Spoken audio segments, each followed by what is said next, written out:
Do you want to save your eyes from the bright screen and enable dark mode for Google Docs? Well, in this video, I'm going to show you how you can do just that. So follow my steps and watch this video until the very end. Before we start with the tutorial, I have to mention that this trick will work on Google Chrome, Vivaldi, and similar browsers which support adding extensions. So if you're using a Mac and Safari as your browser, this won't work for you. So I suggest installing Google Chrome on your Mac if you need dark mode for Google Docs. So here is my document here, and I want to make everything on this page black. I'll simply open another tab and then type Google Docs Dark Mode and hit enter on my keyboard. We then want to open this link, which should be at the very top, and I'll make sure to leave this link in the description of this video so you can open the correct extension.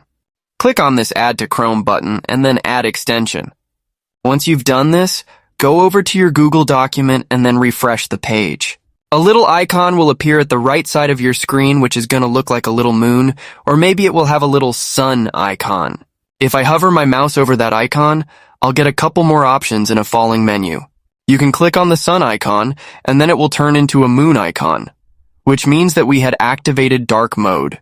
This will activate dark mode in the whole interface, except for the page itself. But if you want to make the page black also, just click on the little page icon that's just under the moon, and that's it. That's essentially how we can activate dark mode for our Google Docs. Thank you so much for watching, everyone, and I'll see you in the next video.